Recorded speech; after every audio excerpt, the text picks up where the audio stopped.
ನಮ್ಮನ್ನು ಬಹಳವಾಗಿ ಪ್ರೀತಿ ಮಾಡುವ ನಮ್ಮ ತಂದೆ, ನಿಮ್ಮ ನಾಮಕ್ಕೆ ಸ್ತೋತ್ರ ಸ್ವಾಮಿ. ನಿನ್ನ ಕೃಪಾಸ್ತಲ್ಲಿ ನಮ್ಮನ್ನೇ ಒಪ್ಪಿಸ್ತೇವೆ. ವಾಕ್ಯವನ್ನು ಕೇಳುವ ಪ್ರತಿಯೊಬ್ಬರನ್ನು ಪವಿತ್ರಾತ್ಮ ನಿನ್ನ ಪ್ರಸನ್ನತೆಯಲ್ಲಿ ನಡೆಸೆಂದು ಬೇಡಿಕೊಳ್ಳುತ್ತೇನೆ. ನಿನ್ನ ಸಹಾಯವಿಲ್ಲದೆ ನಿನ್ನ ವಾಕ್ಯಗಳು ತಿಳ್ಕೊಳ್ಳುವುದು, ನಿನ್ನ ಮಾತುಗಳನ್ನು ಕೇಳುವುದು ಅಸಾಧ್ಯವಾಗಿದೆ. ಪವಿತ್ರಾತ್ಮನ ಅದೇ ರೀತಿ ವಾಕ್ಯವನ್ನು ಬೋಧಿಸುವ ನನಗೂ ಸಹಾಯ ಮಾಡು. ನನ್ನ ಬಾಯಿಂದ ಬರುವ ಪ್ರತಿಯೊಂದು ಮಾತುಗಳು ನಿನ್ನದಾಗಲಿ.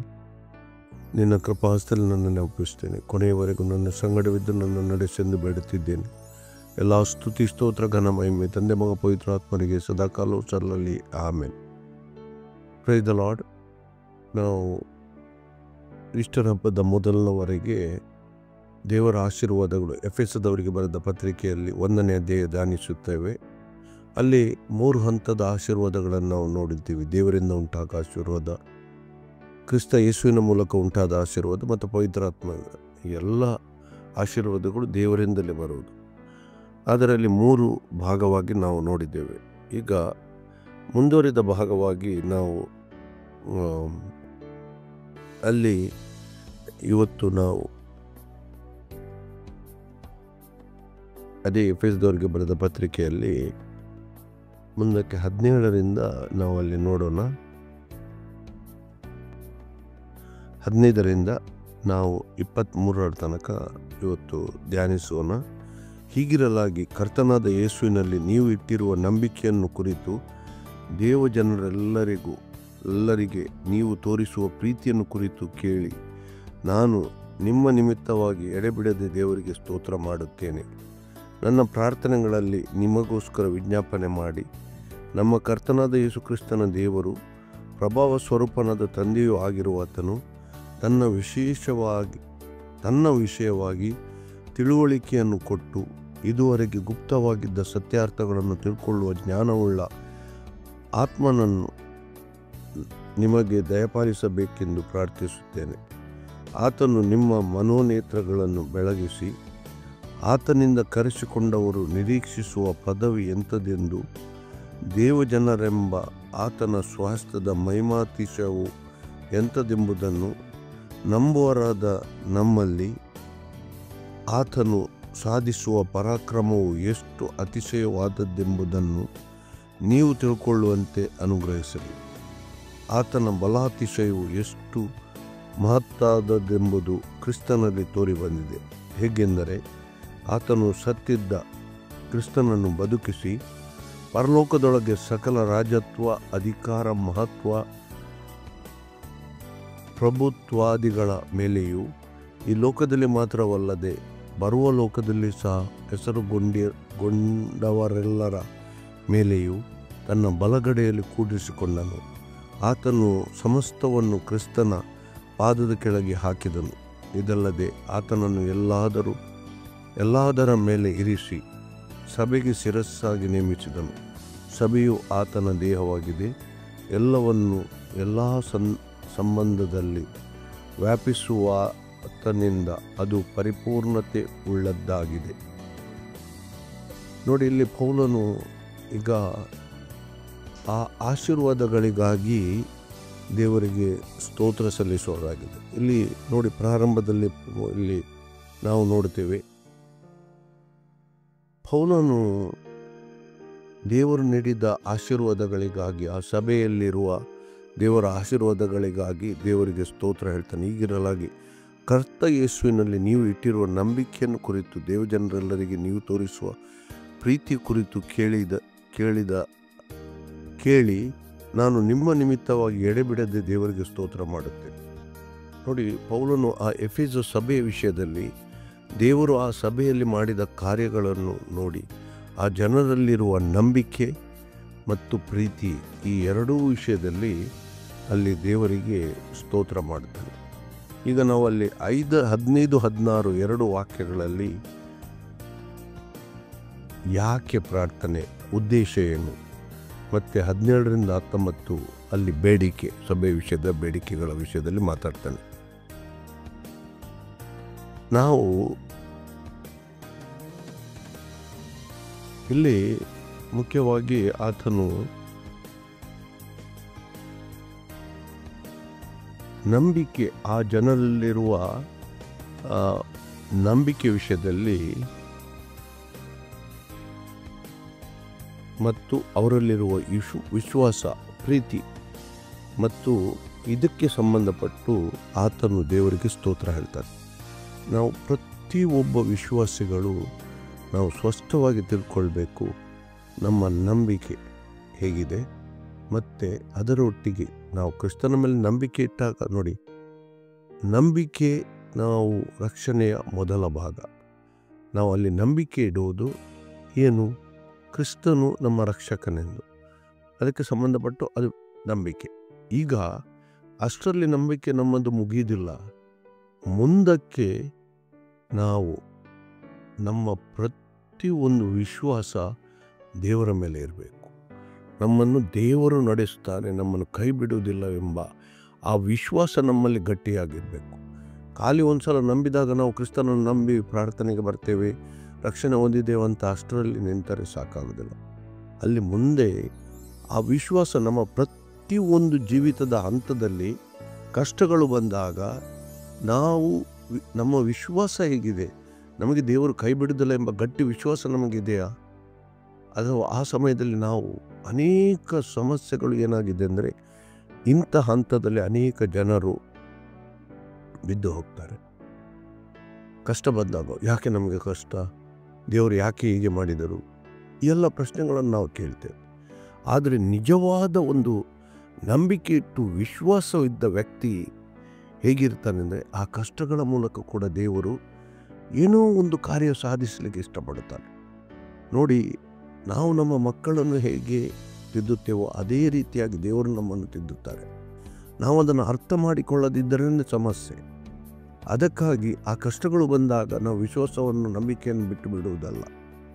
ಏನಾಗ್ತದೆ, ನಾವು ಆ ಭಾಗ್ಯವನ್ನು ಕಳ್ಕೊಳ್ತೇವೆ. ಅದಕ್ಕಾಗಿ ನಮ್ಮ ಪ್ರತಿಯೊಂದು ಕಷ್ಟಗಳಲ್ಲಿ ದೇವರು ನಮ್ಮನ್ನು ಕೈ ಬಿಡುವುದಿಲ್ಲ ಎಂಬ ಗಟ್ಟಿ ವಿಶ್ವಾಸ ಕೂಡ ಇದ್ದಾಗ, ಇದು ಒಂದನೆಯ ಲಕ್ಷಣ ಒಬ್ಬ ವಿಶ್ವಾಸಿಯಲ್ಲಿ, ಒಬ್ಬ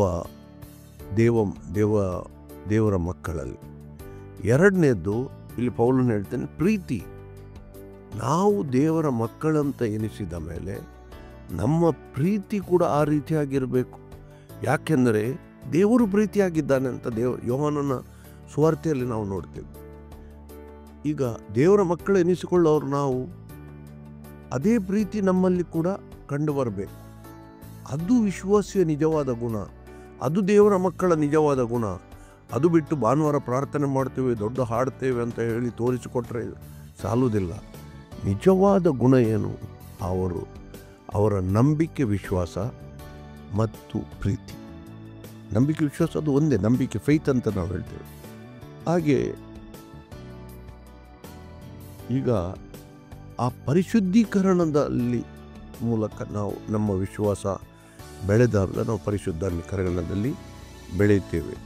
ಅದಕ್ಕಾಗಿ ಹಳೆ ಒಡಂಬಡಿಕೆಯ ಒಂದು ಒಳ್ಳೆಯ ವಾಕ್ಯ ಇದೆ, ಹಬಕ್ಕುಕ್ ಅಂತ ಹೇಳ್ತೇವೆ ನಾವು. ಆ ಪ್ರವಾದನೆಯಲ್ಲಿ 2ನೇ ಅಧ್ಯಾಯ 4ನೇ ವಾಕ್ಯ ನೋಡಿ, ಒಬ್ಬ ವಿಶ್ವಾಸಿಯು ನಂಬಿಕೆಯಿಂದಲೇ ಜೀವಿಸ್ತಾನಂತ ಹೇಳಿ.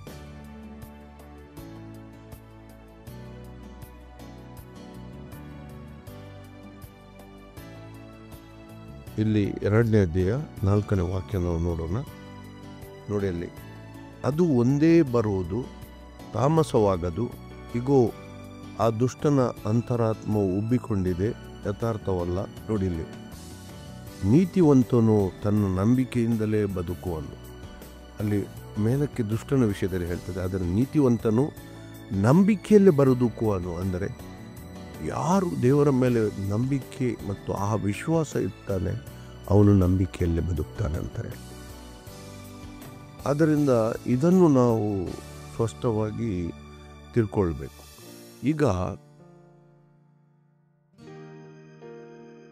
ಇಲ್ಲಿ ಪ್ರಾರ್ಥನೆಯ ಉದ್ದೇಶ ಏನು, ಮತ್ತು ಬೇಡಿಕೆಗಳು ಏನು? ಉದ್ದೇಶ ಯೇಸು ಕ್ರಿಸ್ತನ ತಂದೆಯಾದ, ಅದನ್ನು ನಾವು ಅಲ್ಲಿ 17ನೇ ವಾಕ್ಯದಲ್ಲಿ ನೋಡ್ತೇವೆ. ಅಲ್ಲಿ ಎಫೆಸದವರಿಗೆ ಬರೆದ ಪತ್ರಿಕೆ ಹೋಗೋಣ ಪುನಃ. ಅಲ್ಲಿ 17ನೇ ವಾಕ್ಯ ನೋಡಿ, ನಮ್ಮ ಕರ್ತನಾದ ಯೇಸು ಕ್ರಿಸ್ತನ ದೇವರು, ಪ್ರಭಾವ ಸ್ವರೂಪನಾದ ತಂದೆಯೂ ಆಗಿರುವ ಆತನು ತನ್ನ ವಿಷಯವಾಗಿ ತಿಳುವಳಿಕೆಯನ್ನು ಕೊಟ್ಟು ಇದುವರೆಗೆ ಗುಪ್ತವಾಗಿದ್ದ ಸತ್ಯಾರ್ಥಗಳನ್ನು ತಿಳ್ಕೊಳ್ಳುವ ಜ್ಞಾನವುಳ್ಳ ಆತ್ಮನನ್ನು ನಿಮಗೆ ದಯಪಾಲಿಸಬೇಕೆಂದು ಪ್ರಾರ್ಥಿಸುತ್ತೇನೆ. ನೋಡಿ, ಇಲ್ಲಿ ಪೌಲನ್ ಏನು ಹೇಳ್ತಾನೆ? ಯೇಸು ಕ್ರಿಸ್ತನ ದೇವರು ಅಂತ. ಯೇಸು ಕೂಡ ಈ ಲೋಕದಲ್ಲಿದ್ದಾಗ ತಂದೆಗೆ ದೇವರಂತ ಹೇಳಿದ್ದು, ದೇವರೇ ನನ್ನ ದೇವರೇ ನನ್ನ ದೇವರೇ ಅಂತ ಹೇಳಿದ್ದು, ದೇವರಂತ ಪ್ರಸ್ತಾಪಿಸಿದನು. ಯಾಕೆಂದರೆ ಆತನು ಅಷ್ಟು ತಗ್ಗಿಸಿಕೊಂಡಿದ್ದನು. ಇಲ್ಲಿ ಪೌಲನು ಯಾವುದೇ ಲೌಕಿಕ ಬೇಡಿಕೆಗಳ ವಿಷಯದಲ್ಲಿ ಬೇಡುವುದಿಲ್ಲ. ಬೇಡಿಕೆಗಳನ್ನು ಇಡುವಾಗ ಇಲ್ಲಿ ಲೌಕಿಕ ವಿಷಯಕ್ಕೆ ಬೇಡುವುದಿಲ್ಲ. ಇಲ್ಲಿ ಆತನು ಬೇಡುವುದು ಆತ್ಮಿಕ ವಿಷಯಗಳಿಗಾಗಿ, ಆತ್ಮಿಕ ಸಂಗತಿಗಳಿಗಾಗಿ ಬೇಡ್ತಾನೆ.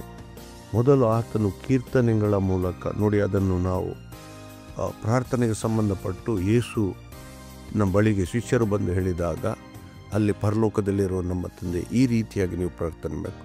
ಆ ರೀತಿ ನೋಡಿದರೆ ಅಲ್ಲಿ ಏನು? ಮೊದಲು ದೇವರಿಗೆ ಸ್ತುತಿ ಮಾಡುವುದು, ನಂತರ ನಮ್ಮ ಅಗತ್ಯತೆಗಳನ್ನು ಬೇಡಿಕೊಳ್ಳುವುದು ಆಗಿದೆ. ನಾವು ಇಲ್ಲಿ ಪೌಲನು ಏನು ಬೇಡ್ತಾನೆ?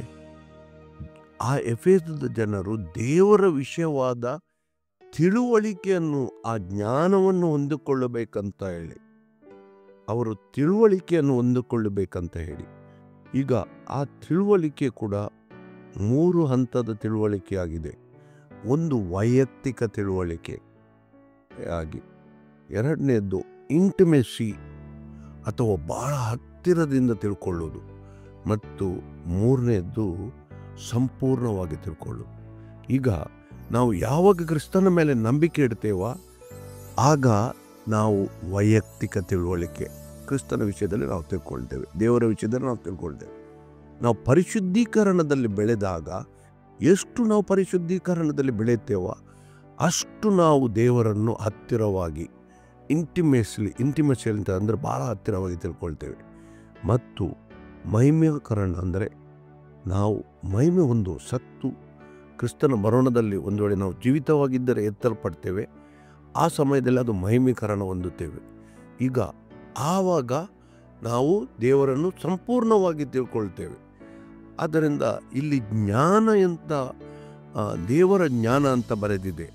ಈಗ ಇಲ್ಲಿ ಜ್ಞಾನ ಅಂತ ಅದು ಹಿಬ್ರಿಯ ಪದದಲ್ಲಿ ಎಪಿಕ್ನೋಸಿಸ್ ಅಂತ ಬರೆಯಲ್ಪಟ್ಟಿದೆ. ಅಂದರೆ ಇದರ ನಿಜವಾದ ಅರ್ಥ ಏನು? ತುಳುಕುವ ಅನುಭವವುಳ್ಳ ಜ್ಞಾನ. ಅಂದರೆ ಅಷ್ಟು ಅಗಾಧವಾದ ಜ್ಞಾನ, ದೇವರ ವಿಷಯದಲ್ಲಿ ಸಂಪೂರ್ಣ ನಾವು ತುಳುಕುವ ಜ್ಞಾನವನ್ನು ಹೊಂದಬೇಕಂತ ಇಲ್ಲಿ ಆ ಜ್ಞಾನ ಅಷ್ಟರ ಮಟ್ಟಿಗೆ. ನೋಡಿ, ಪೌಲನು ಫಿಲಿಪ್ಪ ಸಭೆಯಲ್ಲಿ ಅಲ್ಲಿ ಪತ್ರ ಬರೆಯುವಾಗ ಅಲ್ಲಿ ಒಂದು ಸಂಗತಿಯನ್ನು ಹೊಂದಿರ್ತಾರೆ, ನಾನು ದೇವರ ವಿಷಯವಾಗಿ ತಿಳ್ಕೊಳ್ಬೇಕು ಅಂತ. ಈಗ ಅಲ್ಲಿ ಫಿಲಿಪ್ಪ ಸಭೆಗೆ ಪೌಲನು ಪತ್ರ ಬರೆಯುವಾಗ ಆತನು ದಮಸ್ಕದಲ್ಲಿ ಯಾವಾಗ ಯೇಸು ಅವನಿಗೆ ಮೊದಲು ಆ ದರ್ಶನ ಸಿಕ್ಕಿ ಆತನು ಸೌಲನಾದ ಪೌಲನಾಗಿ ಮಾರ್ಪಟ್ಟನು, ಅಲ್ಲಿಂದ ಫಿಲಿಪ್ಪಿ ಸಭೆಗೆ ಇಲ್ಲಿ ಬರೆದ ಪತ್ರಿಕೆಯಲ್ಲಿ ಸುಮಾರು 30 ವರ್ಷಗಳು ಕಳೆದಿದ್ದಾವೆ. ಈ 30 ವರ್ಷಗಳಲ್ಲಿ ಕೂಡ ಇಷ್ಟೊಂದು ದೇವರ ವಿಷಯದಲ್ಲಿ ಜ್ಞಾನ ಹೊಂದಿದ ಪೌಲನು ಕೂಡ ಏನು ಹೇಳ್ತಾನೆ? ಇನ್ನೂ ನಾನು ದೇವರನ್ನು ತಿಳ್ಕೊಳ್ಳುವ ದೇವರ ವಿಷಯದ ಜ್ಞಾನ ನನಗೆ ಬೇಕು ಅಂತ ಹೇಳಿ. ಅಂದರೆ ಆ ಅಗಾಧ ಜ್ಞಾನ ಮತ್ತೆ ಕೂಡ ಅಷ್ಟು ಪೌಲನೇ ಈ ಸಂಗತಿಗಳನ್ನು ಹೇಳ್ಕೊಳ್ಬೇಕಾದರೆ ಎಷ್ಟು ಆತನಿಗೆ ದೇವರ ಜ್ಞಾನದ ನಮಗೆ ಅಗತ್ಯ ಇದೆ ಅಂತ ಹೇಳಿ. ಈಗ ಈ ದೇವರ ಜ್ಞಾನದ ನಾವು ಅಗತ್ಯತೆಯನ್ನು ತಿಳ್ಕೊಳ್ಳುವಾಗ ನಾವು ಅಷ್ಟು ದೇವರೊಂದಿಗೆ ಹತ್ತಿರ ಬರಲಿಕ್ಕೆ ಸಾಧ್ಯ ಆಗ್ತದೆ. ನಮಗೆ ನೋಡಿ, ನಾವು ಪ್ರತಿಯೊಬ್ಬರು ಒಂದು ವ್ಯಕ್ತಿಯನ್ನು ಹೆಚ್ಚು ಹೆಚ್ಚು ನಾವು ತಿಳ್ಕೊಂಡಾಗ ನಮ್ಮ ಮತ್ತು ಆ ವ್ಯಕ್ತಿಯ ಸಂಬಂಧ ಗಾಢವಾಗಿರುತ್ತದೆ. ಅದೇ ರೀತಿಯಾಗಿ ನಮಗೆ ದೇವರ ವಿಷಯದ ಜ್ಞಾನ ಎಷ್ಟು ಹೆಚ್ಚಾಗಿ ನಾವು ತಿಳಿಯಲು ಬಯಸುತ್ತೇವೋ ಅದಕ್ಕಾಗಿ ದೇವರ ಜ್ಞಾನ ಎಲ್ಲಿ ಬರ್ತದೆ? ದೇವರ ವಾಕ್ಯದಿಂದ, ದೇವರ ವಾಕ್ಯದ ಧ್ಯಾನದಿಂದ ನಮಗೆ ಅದು ಬರ್ತದೆ. ನಾವು ಪವಿತ್ರಾತ್ಮನನ್ನ ಮೇಲೆ ಆಧಾರವಾಗಿಟ್ಟುಕೊಂಡು ಪವಿತ್ರಾತ್ಮನ ಸಹಾಯ ಬೇಡಿ ದೇವರ ವಾಕ್ಯಗಳನ್ನು ಧ್ಯಾನ ಮಾಡಿದಾಗ ನಮಗೆ ದೇವರ ವಿಷಯವಾದ ಜ್ಞಾನ ಹೆಚ್ಚುತ್ತದೆ. ಈಗ ದೇವರ ವಿಷಯವಾದ ಜ್ಞಾನ ಹೆಚ್ಚಿದಾಗ ನಮ್ಮ ಸಂಬಂಧ ಹತ್ತಿರ ಆಗ್ತದೆ, ನಾವು ಎಷ್ಟು ಹೆಚ್ಚಿನ ಜ್ಞಾನವನ್ನು ಹೊಂದುತ್ತೇವೋ ಅಷ್ಟು ದೇವರಿಗೆ ಹತ್ತಿರವಾಗ್ತೇವೆ. ಪೌಲನು ನೋಡಿ 30 ವರ್ಷ ಇದ್ದರೂ ಕೂಡ ಮತ್ತೆ ಹೇಳ್ತಾನೆ, ನನಗೆ ದೇವರ ವಿಷಯ ತಿಳ್ಕೊಳ್ಳಿಕ್ಕೆ ಮನಸ್ಸಿದೆ ಅಂತ. ಇಲ್ಲಿ ನೋಡಿ, ಹೃದಯದ ಮನಸ್ಸು ತೆರೆಯಲಿ, ಅಂದರೆ ಹೃದಯದಲ್ಲಿ ಈ ದೇವರ ವಿಷಯದ ಜ್ಞಾನ ತಿಳ್ಕೊಳ್ಳೋ ಮನಸ್ಸು ತೆರೆಯಲಿ ಅಂತ ಪ್ರಾರ್ಥನೆ ಮಾಡ್ತಾನೆ. ನಾವು ದೇವರನ್ನು ವೈಯಕ್ತಿಕವಾಗಿ ರಕ್ಷಣೆ ಹೊಂದಿದಾಗಲೇ ತಿಳ್ಕೊಳ್ತೇವೆ ಮತ್ತು ಪರಿಶುದ್ಧೀಕರಣ ಮೂಲಕ ಆ ತಿಳುವಳಿಕೆಯಲ್ಲಿ ಬೆಳೆಯುತ್ತೇವೆ ಮತ್ತು 3ನೇ ಹಂತದಲ್ಲಿ ಸಂಪೂರ್ಣವಾದ ತಿಳುವಳಿಕೆ ನಮಗೆ ಮಹಿಮಾಕರಣದಲ್ಲಿ ಬೆಳೆಯುತ್ತದೆ. ಈಗ ಇಲ್ಲಿ ಮುಂದಕ್ಕೆ ಪೌಲನು ಈ ಜ್ಞಾನದ ವಿಷಯದಲ್ಲಿ ಆತನ ಅಂಥ ಜ್ಞಾನ ಎಫೆಸದ ಸಭೆಯವರಿಗೆ ಬೇಕಂತ ಇಲ್ಲಿ ಹೇಳಿ ಅವರಿಗೋಸ್ಕರ ಪ್ರಾರ್ಥನೆ ಮಾಡುವಾಗ ಆ ಜ್ಞಾನದ ವಿಷಯದಲ್ಲಿ ಅಲ್ಲಿ ಮುಂದಕ್ಕೆ ವಿವರಿಸ್ತಾನೆ.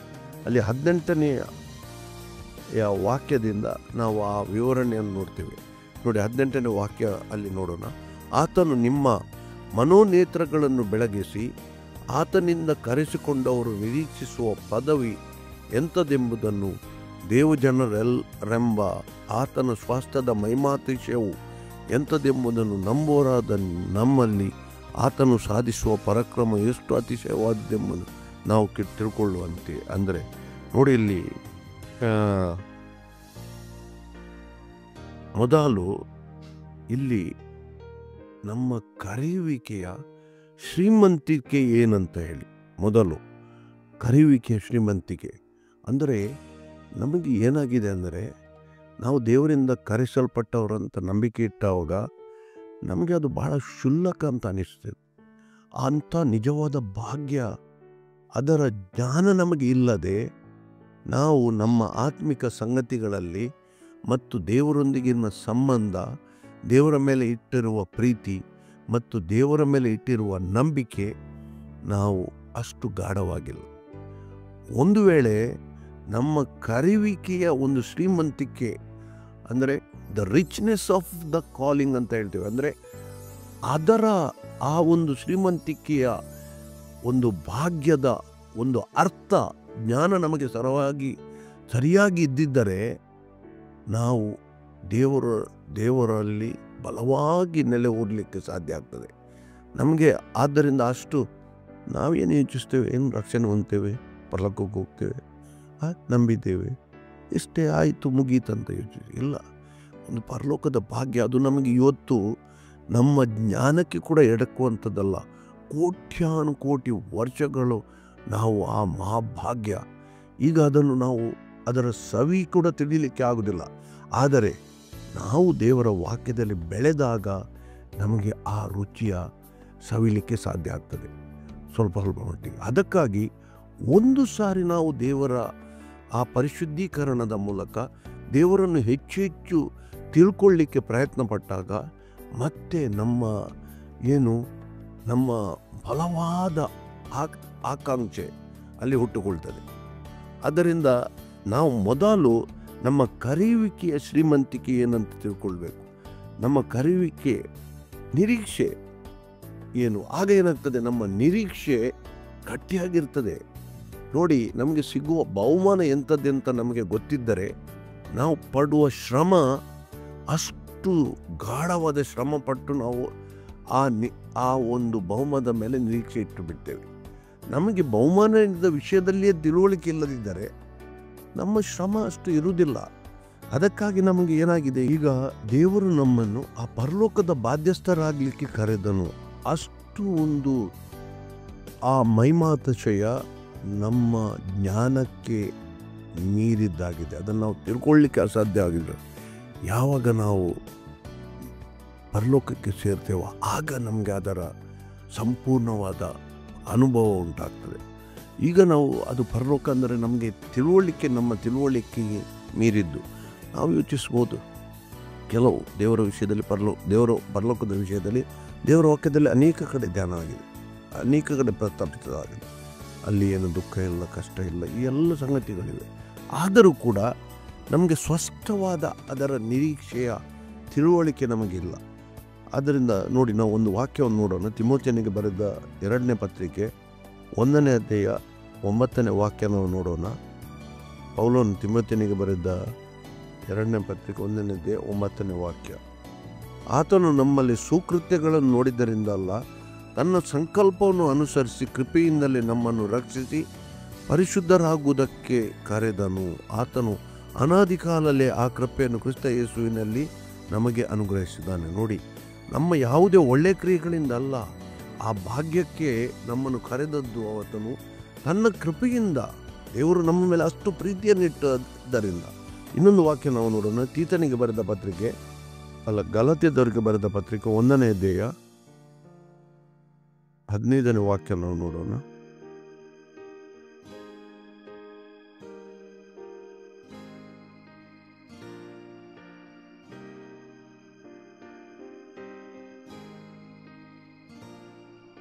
ಆದರೆ ನಾನು ತಾಯಿಯ ಗರ್ಭದಲ್ಲಿದ್ದಾಗಲೇ ನನ್ನನ್ನು ಪ್ರತ್ಯೇಕಿಸಿ ತನ್ನ ಕೃಪೆಯಿಂದ ಕರೆದ ದೇವರು ತನ್ನ ಮಗನನ್ನು ನಾನು ಅನ್ಯ ಜನರಲ್ಲಿ ಪ್ರಸಿದ್ಧಿಪಡಿಸಬೇಕೆಂದು ಆತನನ್ನು ನನ್ನೊಳಗೆ ಪ್ರಕಟಿಸುವುದಕ್ಕೆ ಇಚ್ಛಿಸಿದಾಗಲೇ ನಾನು ಮನುಷ್ಯರ ಆಲೋಚನೆ ವಿಚಾರಿಸದೆ ಯೆರೂಸಲೇಮಿಗೆ ನನಗಿಂತ ಮುಂದೆ ಅಪೊಸ್ತಲರಾಗಿದ್ದವರ ಬಳಿಗೆ ಹೋಗದೆ ಅರಬ ಸ್ಥಾನಕ್ಕೆ ಹೋಗಿ ತಿರುಗಿ ದಮಸ್ಕಕ್ಕೆ ಬಂದೆ. ನೋಡಿ, ಇಲ್ಲಿ ಏನು ಹೇಳ್ತಾನೆ? ತಾಯಿಯ ಗರ್ಭದಲ್ಲಿದ್ದಾಗಲೇ ನನ್ನನ್ನು ಪ್ರತ್ಯೇಕಿಸಿದನು.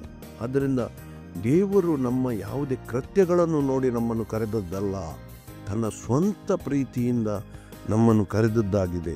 ಇನ್ನೊಂದು ವಾಕ್ಯ ಬೇಕಾದ್ರೆ ನಾವು ನೋಡೋಣ. ಪೇತ್ರನಿಗೆ ಬರೆದ ಪತ್ರಿಕೆ ಹೋಗೋಣ. ಪೇತ್ರನ 1ನೇ ಪತ್ರಿಕೆ 2ನೇ ಅಧ್ಯಾಯ 9ನೇ ವಾಕ್ಯ ನೋಡೋಣ. ನಿಮ್ಮನ್ನು ಕತ್ತಲೆಯೊಳಗಿಂದ ಕರೆದು ತನ್ನ ಆಶ್ಚರ್ಯಕರವಾದ ಬೆಳಕಿನಲ್ಲಿ ಸೇರಿಸಿದ ಆತನ ಗುಣಾತಿಶಯವನ್ನು ಪ್ರಚಾರ ಮಾಡುವವರಾಗುವಂತೆ. ನೋಡಿ, ಕತ್ತಲೆಯಿಂದ ನಮ್ಮನ್ನು ಕರೆದ ದೇವರು ಆತನ ಗುಣಾತಿಶಯಗಳನ್ನು ನಾವು ಪ್ರಚಾರಪಡಿಸುವುದಕ್ಕಾಗಿ. ನಮಗೇನೆ ದೇವರ ಸಂಪೂರ್ಣವಾದ ಆ ಶಕ್ತಿ ಜ್ಞಾನದ ವಿಷಯದಲ್ಲಿ ನಮಗೆ ಜ್ಞಾನ ಇಲ್ಲದಿದ್ದರೆ ನಾವು ಇತರರಿಗೆ ಏನು ಪ್ರಚಾರ ಮಾಡ್ತೇವೆ? ನಮಗೆ ಪ್ರಚಾರ ಮಾಡಲಿಕ್ಕೆ ಆಗೋದಿಲ್ಲ. ಆದ್ದರಿಂದ ನಾವು ರಕ್ಷಿಸಲ್ಪಟ್ಟವರು ಎಂಬ ದೃಢವಾದ ನಿಶ್ಚಯ ನಮಗಿರಬೇಕು. ಆದ್ದರಿಂದ ನಾವು ಪ್ರತಿಯೊಬ್ಬರು ದೇವರ ಮೇಲೆ ವಿಶ್ವಾಸ ಇಟ್ಟವರು ಸಂತರಾಗಿ ಪರಲೋಕದ ಬಾಧ್ಯಸ್ಥರಾಗಿದ್ದೇವೆ. ಅದು ನಮ್ಮ ಕ್ರಿಯೆಗಳಿಂದಲ್ಲ, ದೇವರು ನಮ್ಮನ್ನು ಮಾಡಿದ್ದು. ಆದ್ದರಿಂದ ಇಂತಹ ಒಂದು ಭಾಗ್ಯಕ್ಕೆ ನಾವು ಒಳಗಾದವರಾಗಿದ್ದೇವೆ. ಇಂಥ ಜ್ಞಾನ ಬೇಕಂತ ಪೌಲನು ಅಲ್ಲಿ ಮೊದಲು ಅವರಿಗೋಸ್ಕರ ಪ್ರಾರ್ಥನೆ ಮಾಡ್ತಾನೆ. ಪ್ರತಿಯೊಬ್ಬ ವಿಶ್ವಾಸಿಗಳು ತಮಗೆ ಸಿಗುವ ಪದವಿಯ ಆ ಸಂಪೂರ್ಣ ಜ್ಞಾನ ಅವರಿಗೆ ತಿಳ್ಕೊಳ್ಬೇಕು ಎಂದು ಆತನು ಎಫೆಸ ಸಭೆಯವರಿಗೋಸ್ಕರ ಪ್ರಾರ್ಥನೆ ಮಾಡ್ತಾನೆ. ಯಾಕೆಂದರೆ ಆ ಜ್ಞಾನ ಅವರಿಗೆ ಉಂಟಾದಾಗ ಅವರನ್ನು ಹೇಗೆ ನಡೆಸಬೇಕು ಮತ್ತೆ ಪುನಃ ಅವರಿಗೆ ಬೋಧನೆ ಮಾಡಲಿಕ್ಕೆ ಅಗತ್ಯ ಇಲ್ಲ. ಅವರೇ ಆ ಜ್ಞಾನದಲ್ಲಿ ಬೆಳೆದು ಅವರೇ ದೇವರಲ್ಲಿ ಹತ್ತಿರದ ಸಂಬಂಧವನ್ನು ಇಟ್ಟುಕೊಂಡು ಬೆಳೆಯುತ್ತಾರೆ. ಆದ್ದರಿಂದ ಯಾವುದೇ ದುಃಖ, ಸಂಕಟಗಳು, ರೋಗ ಏನು ಉಂಟಾದರೂ ಆ ಜ್ಞಾನ ಉಳ್ಳವರಿಗೆ ಅವೆಲ್ಲ ಕ್ಷಣಿಕ ಸಂಗತಿಗಳೆಂಬ ಚಿಂತನೆಯಿಂದ ಅವರು ಅದನ್ನು ದಾಟಿ ಹೋಗ್ತಾರೆ. ಆದರೆ ಆ ಸರಿಯಾದ ಜ್ಞಾನ ಇಲ್ಲದವರು ಇಂಥ ಸಮಯಗಳಲ್ಲೇ ಅವರು ದೇವರ ವಿಷಯದ ಸಂಪೂರ್ಣ ಜ್ಞಾನ ಇಲ್ಲದೆ ಈ ಸಂಗತಿಗಳಲ್ಲಿ ನಂಬಿಕೆಯಲ್ಲಿ ಬಿದ್ದು ಹೋಗಲಿಕ್ಕೆ ಸಾಧ್ಯ ಉಂಟು. ಆದ್ದರಿಂದ ಈ ಸಮಸ್ಯೆಗಳು ಎಲ್ಲ ಲೌಕಿಕ ವಿಷಯಗಳಾಗಿವೆ.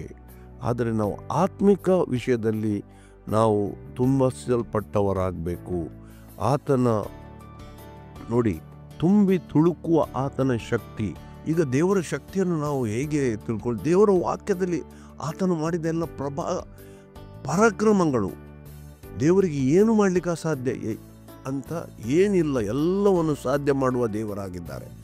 ಆತನ ಶಕ್ತಿ, ಅದನ್ನು ನಾವು ಮೊದಲು ಆ ದೇವರ ಶಕ್ತಿಯ ಜ್ಞಾನವನ್ನು ನಾವು ಹೊಂದಬೇಕು.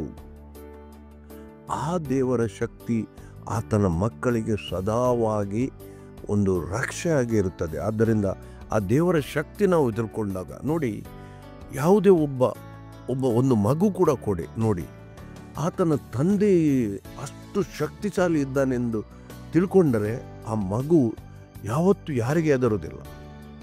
ಯಾರು ಬರಲಿ. ಯಾಕೆಂದರೆ ಆ ಮಗು ತನ್ನ ತಂದೆಯ ಶಕ್ತಿಯನ್ನು ತಿಳ್ಕೊಂಡಿದ್ದ.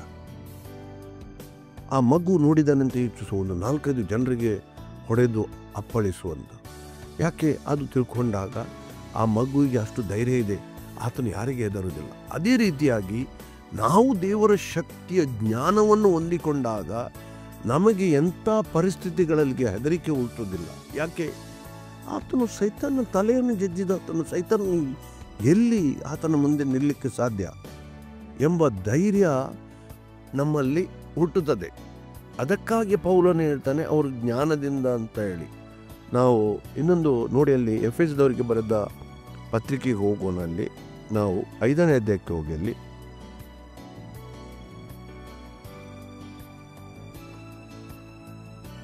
ಅಲ್ಲಿ 18ನೇ ವಾಕ್ಯ ನಾವು ನೋಡಿದಾಗ 5:18,